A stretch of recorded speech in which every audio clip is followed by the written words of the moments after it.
Hezbollah के हमलों से लगातार बैकफुट पर खड़े इजराइल ने अब लेबनान के खिलाफ फुल फ्लेज वॉर का ऐलान कर दिया है। तो वहीं हिजबुल्लाह ने कहा है कि मिसकैलकुलेट करने की कोशिश इजराइल उसे ना करे वरना बिग ब्लो मिलेगा। नमस्कार, मैं हूं मधुरेंद्र कुमार और आप देख रहे हैं मेरे साथ रणनीति। और ऐलान किसी और ने नहीं बल्कि इजराइल की एयरफोर्स के कमांडर तोमर बार ने किया है और उसने कहा कि सरप्राइज अटैक की एक ऐसी रणनीति पर इजराइल काम कर रहा है जिसके कारण full fledge war, full scale war तो लेबनान को झेलना होगा और हिजबुल्लाह को इजराइल के हाथों बड़ी कीमत चुकानी पड़ेगी। लेकिन हिजबुल्लाह ने इस धमकी के बाद कुछ इस कदर पलटवार किया है जो इजराइल की भी नींद उड़ाने के लिए काफ़ी है। हिजबुल्लाह ने कहा है कि उसे मिसकैलकुलेट करने की कोशिश इजराइल ना करे तो बेहतर होगा। हिजबुल्लाह ने कहा है कि एक ऐसा बिग ब्लो इजराइल को दे सकता है जिससे इजराइल फिर से खड़ा न हो पाए। तो इस तरह की धमकी देकर हिजबुल्लाह ने फिर से इजराइल के लिए एक बड़े डिटरेंट को क्रिएट करने की कोशिश की है।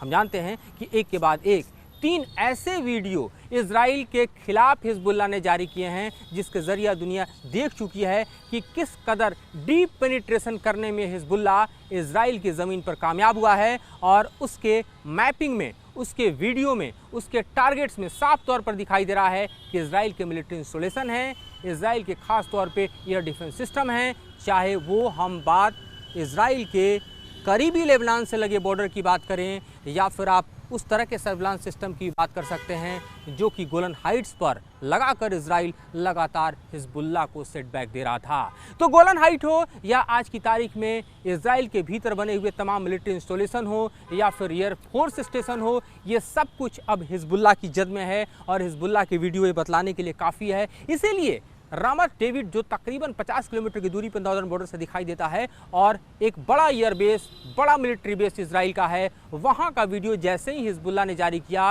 वो ज़मीन पर किसी और को नहीं बल्कि तोमर बार को पहुंचना पड़ा जो इजराइल एयरफोर्स के कमांडर हैं और वहाँ से उन्होंने हिजबुल्लाह को धमकी दी। और धमकी जैसे ही दी हिजबुल्लाह ने पलटवार करते हुए बतला दिया कि ये जंग आसान नहीं होगा। लेकिन इस बीच ये समझना बेहद ज़रूरी है कि जिस तरह से हाल के दिनों में इजराइल और ख़ास तौर पे हिजबुल्लाह के बीच एक्सचेंज ऑफ फायर बढ़ा है, कोई ऐसा दिन नहीं जिस दिन हिजबुल्लाह और इजराइल के बीच जो है एक्सचेंज ऑफ फायर ना हो रहा हो। इससे बड़ी बात यह है कि हिजबुल्लाह के हमलों में इजराइल का आयरन डोम सिस्टम भी फेल होता हुआ दिखाई दे रहा है, क्योंकि जिस तरह से इजराइल के सैनिक हिजबुल्लाह के हमलों की जद में आ रहे हैं वो बतलाने के लिए काफ़ी है कि हिजबुल्लाह के हर हमले को टैकल करने में अब इजराइल की सेना कामयाब नहीं दिखाई दे रही है। और इसीलिए आप देखिए कि न सिर्फ रॉकेट और मिसाइल बल्कि ख़ास तौर पे हिजबुल्लाह ऐसे ड्रोन का प्रयोग कर रहा है जो सर्विलांस के लिए भी और अटैक के लिए भी इस्तेमाल किए जा रहे हैं। और हिजबुल्लाह की ड्रोन ताकत हम जानते हैं कि ईरान से मिली हुई ड्रोन ताकत है, लेकिन वो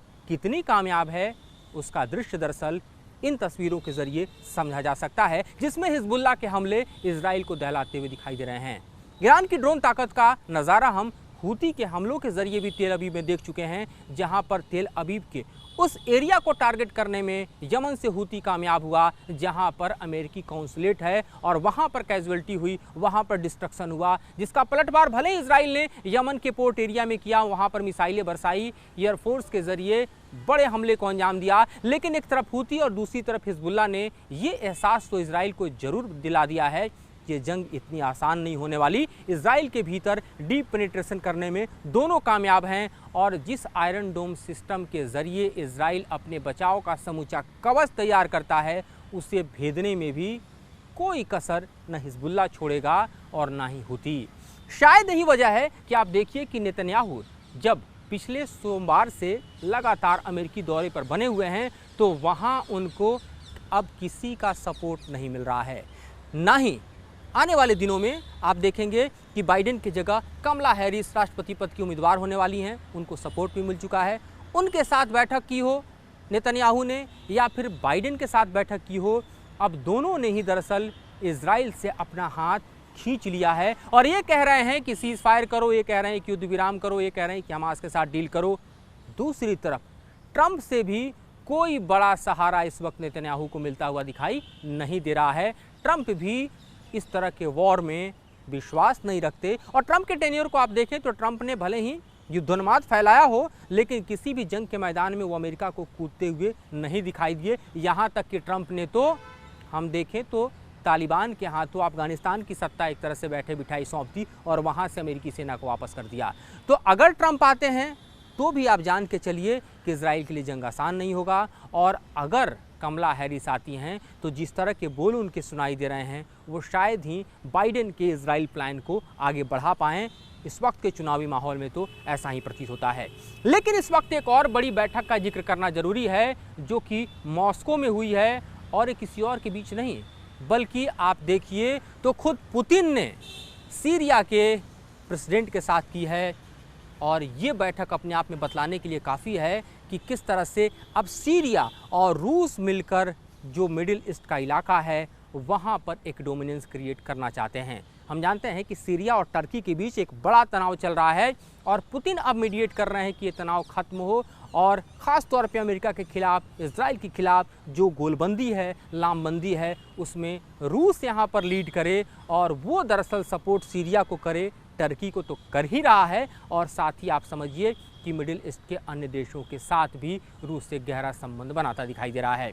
दूसरी तरफ अगर आप मॉस्को से निकलकर सीधे बीजिंग की तरफ जाएं तो वहाँ भी छोटा डेवलपमेंट नहीं बल्कि बड़ा डेवलपमेंट हुआ है, क्योंकि वहाँ पर बैठक हुई है। ख़ास तौर पे आप देखिए ईरान की मध्यस्थता की वजह से हमास और उसके साथ जो बैठक हुई है वो फतह की हुई है।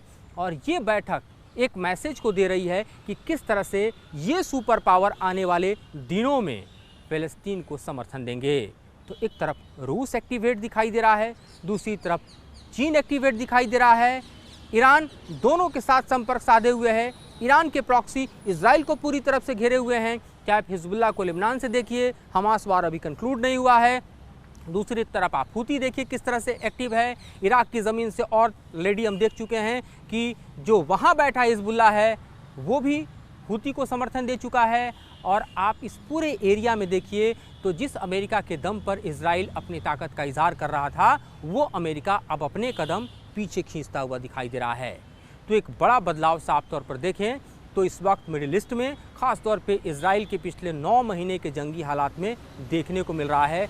अब सवाल यह है कि नेतन्याहू का क्या होगा, क्योंकि नेतन्याहू एक ऐसी सरकार चला रहे हैं जिसमें फुल फ्लेज मेजोरिटी नहीं। नेतन्याहू के ऊपर ग्राउंड प्रेशर काफ़ी है क्योंकि 110 से ज़्यादा कैदी बंदी अभी भी हमास के हाथों में हैं। दूसरी तरफ आप देखिए तो जिस बड़े सहारे यानी अमेरिका के सपोर्ट के जरिए नेतन्याहू इस वॉर को आगे बढ़ा रहे थे, अब अमेरिका खुद हाथ पीछे खींचता हुआ दिखाई दे रहा है। तो ऐसे में इजराइल की ताकत जो है कहीं ना कहीं क्षीण होती हुई दिखाई दे रही है और ये अपने आप में नेतन्याहू के नेतृत्व में इजराइल के लिए किसी बड़े सेटबैक से कम नहीं। क्योंकि इस वक्त की स्थिति में देखिए तो 9 महीने बीतने के बाद भी हमास के साथ इजराइल अपनी जंग को समेट नहीं पाया है। बड़े हमले लगातार जारी हैं, गाजा स्ट्रिप पर भी हमले हुए हैं। इसके अलावा कई जो रेजिडेंशियल कैंप हैं वहाँ पर भी बड़े हमलों को अंजाम दिया गया है। अभी जो इस वक्त का अलर्ट है उसके मुताबिक मैं आपको बता सकता हूँ कि नुसरत जो रिफ्यूजी कैंप है उस पर इजराइल ने बड़ा हमला किया है। ईस्टर्न एरिया जो है ख़ास तौर पे जहाँ पर बुरेज कैंप है वहाँ पर भी बड़ा हमला हुआ है। खान यूनिस की तरफ देखिए तो सरप्राइज अटैक लगातार इजराइल कर रहा है। लेकिन इन परिस्थितियों के बीच भी हम देख रहे हैं कि जो हमास है उसने अभी तक हथियार नहीं डाले हैं। और एक और रिपोर्ट दिख रही है कि अल-कुद्स ब्रिगेड जो है उसने सरप्राइज अटैक फिर से बढ़ा दिए हैं इजराइल की सेना के खिलाफ। तो ये इस वक्त की हालत है गाज़ा की। और इसमें दूसरी तरफ आप देखिए तो हिजबुल्लाह पूरी तरह से इजराइल को दहला रहा है। हूती एक अलग तरह का डिटरेंट क्रिएट करते हुए नया चैलेंज क्रिएट कर रहा है। यानी पूरी तरह से इस वक्त इजराइल हम देखें तो 9 महीने बाद जंग के घिरा हुआ दिखाई दे रहा है। देखते हैं आने वाले वक्त में ये जंग किस करवट बैठता है, क्या स्थिति इजराइल की होती है, ईरान का अगला दांव क्या होता है, रूस और किस तरह से चीन अपनी बड़ी भूमिका निभाते हैं और अमेरिका क्या करता है चुनाव के बाद। फिलहाल इस मुद्दे पे इतना ही। इससे और जुड़ी जानकारी और विश्लेषण आपके समक्ष हम लेकर आते रहेंगे। फिलहाल मुझे और मेरे सहयोगी राकेश रावत को दीजिए विदा।